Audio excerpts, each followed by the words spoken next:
Of air quality management in Delhi NCR को ये चिट्ठी लिखी गई है दिल्ली सरकार की तरफ से और पुरानी गाड़ियों पर बैन मामले में ये चिट्ठी लिखी गई है। दिल्ली के पर्यावरण मंत्री हैं मनजिंदर सिंह सिरसा, जिन्होंने बयान दिया है कि बैन का नियम हम लागू नहीं कर रहे हैं, एनसीआर में लागू होने पर ही फायदा होगा।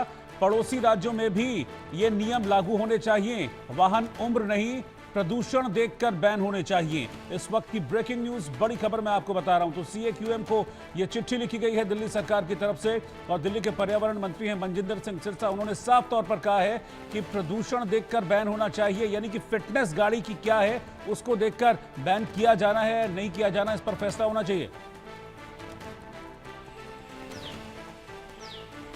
बनाकर उनके ऊपर तुगलकी फरमान, जैसे औरंगजेब का फरमान होता था, उसी तरह का फरमान दिल्ली की सरकार ने क्या जारी किया?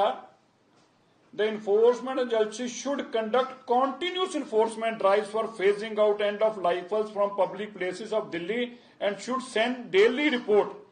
रोज की रिपोर्ट दो और पब्लिक प्लेसेस से भी उठा उठा के उनको लेके जाओ।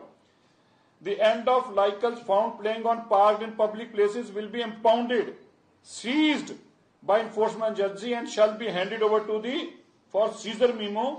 उनको इंपाउंड कर लिया जाएगा, सीज कर लिया जाएगा। देखिए तुगलकी फरमान क्यों किया जा रहा है ये सब। 10 साल तक दिल्ली की अकेली देश की ऐसी स्टेट है, ऐसा डिस्ट्रिक्ट है, ऐसा राजधानी है, ऐसा यूटी है जिसके अंदर 10 साल और 15 साल के व्हीकल चलना पे मनाही है। और दिल्ली की सरकार ने जानबूझकर इस ऑर्डर को फर्दर इंप्लीमेंट किया, बजाय कि जाके सुप्रीम कोर्ट को और एनजीटी को बताते और काम नेक करते जिससे दिल्ली का पोल्यूशन कम होता। इसकी बजाय उन्होंने नए कार डीलरों से पैसा लेकर उनसे लेन देन किया और उस लेन देन के एवज में एक कानून बनाकर रख दिया।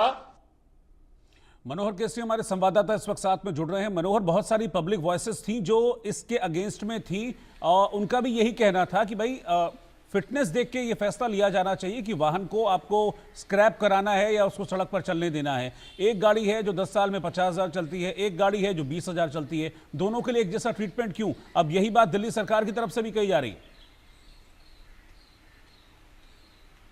हाँ देखिए, बिल्कुल इसमें दो चीज़ें रोहित चल रही है। एक तो आपने सुना मनजिंदर सिंह सिरसा जो दिल्ली सरकार के इन्वायरमेंट मिनिस्टर हैं, उन्होंने सीधे तौर पर पुरानी सरकार पर जो ब्लेम गेम शुरू किया है। उन्होंने कहा कि पुरानी सरकार जो थी आम आदमी पार्टी की सरकार, केजरीवाल की सरकार, वो गाड़ी कंपनियों से पैसे खा करके जो इस तरह का इम्प्लीमेंटेशन किया। दूसरी बात है कि उन्होंने जो सीएक्यूएम को लेटर लिखा है उसमें 3 पेज के पत्र में उन्होंने क्लियर किया है कि दिल्ली में टेक्निकल ग्लिच है। टेक्निकल ग्लिच कहने का मतलब यह है कि 500 जगहों पे ANPR कैमरे लगाने थे, वो पूरी तरह से इम्प्लीमेंट नहीं हो पाए। जहां पर लाउड स्पीकर लगना है, क्योंकि वो सेंट्रलाइज होता है, अगर कोई गाड़ी पेट्रोल पंप पर पुरानी जाती है तो पुरानी गाड़ियों के नंबर प्लेट कैच करके वो सीधे सेंट्रल रूम को बताता है और सेंट्रल रूम से बुलाया जाता है कि उस गाड़ी को इम्बाउंड किया जाए, उसको सीज किया जाए, उसके खिलाफ जो है सो उसके मालिक के खिलाफ कार्रवाई की जाए।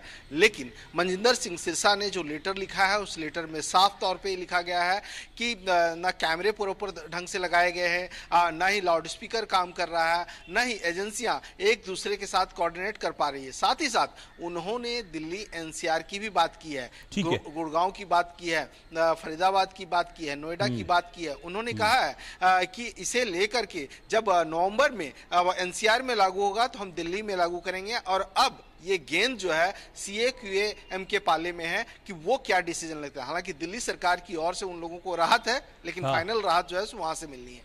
बहुत शुक्रिया मनोहर केसरी आपका इस जानकारी के लिए।